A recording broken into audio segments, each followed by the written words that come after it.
آج فلسطین کی سرزمین، انبیاء کی سرزمین، بیت المقدس امت مسلمہ کو پکار رہی ہے، امت مسلمہ کو پکار رہی ہے۔ فلسطین کی مائیں، بہنیں، بیٹیاں گھسیٹی جا رہی ہے، ان پر بم گرائے جا رہے ہیں۔ آج اسرائیلی باولا درندہ مسلمانوں کو روند رہا ہے، اور امت مسلمہ نہیں رہی، امت مرحومہ بن چکی ہے، تماشا دیکھ رہی ہے۔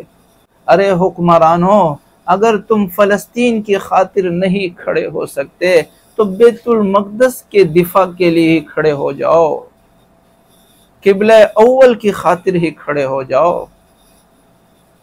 المسلم کجسد واحد، مسلمان تو ایک جسم کی طرح ہے۔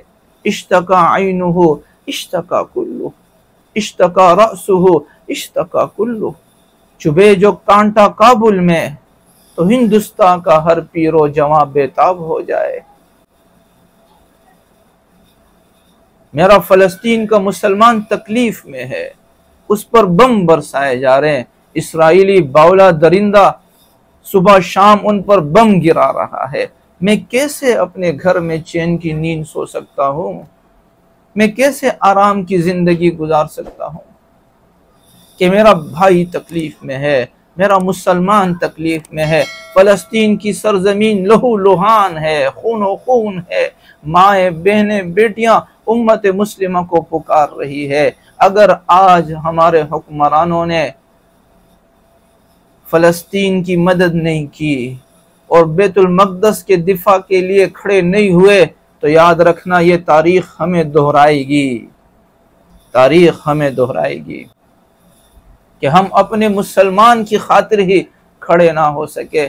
تو پھر لعنت ہے ایسی زندگی پر، ہمارے زندہ رہنے سے مر جانا بہتر ہے کہ ہم اپنے قبلہ اول کی حفاظت بھی نہ کر سکے، بیت المقدس کا دفاع بھی نہ کر سکے، اپنے مسلمان بھائی کی پشت پر بھی نہ کھڑے ہو سکے۔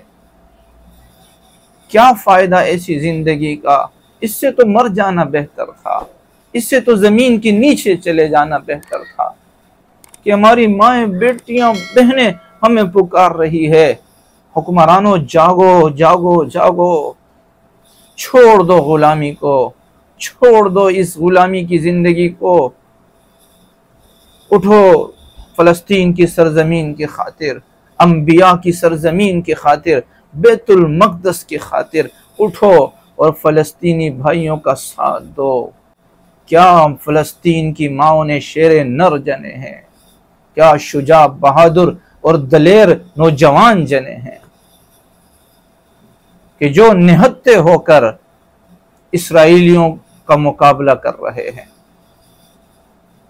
فلسطینی نوجوان کی جرت کو سلام ہے، ماؤں، بہنوں، بیٹیوں کی جرت کو سلام ہے کہ جو نہتے ہو کر، خالی ہاتھ ہو کر اسرائیلی فورسز کا مقابلہ کر رہے ہیں، بیت المقدس کے دفاع کے لیے کھڑے ہیں، سینہ تھان کر کھڑے ہیں، ہر آنے والی گولی کو اپنے سینے پر کھا رہے ہیں۔ میں کیسے چین کی نیند سو سکتا ہوں؟ میں کیسے آرام کی زندگی بسر کر سکتا ہوں کہ میری مائیں تکلیف میں ہے، میری بہنیں تکلیف میں ہے، ان پر بم برسائے جا رہے ہیں، انہیں خون و خون کر دیا گیا ہے، ان کی عمارتوں کو زمین بوس کر دیا گیا ہے۔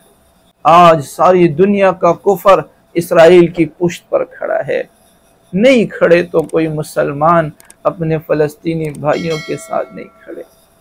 57 اسلامی ملکوں کی فوج، یہ کس مرض کی دوا ہے؟ اگر آج بیت المقدس کے دفاع کے لیے یہ نہیں میدان میں آ سکتی تو پھر کیا فائدہ اس 57 ملکوں کی فوج بنانے کا؟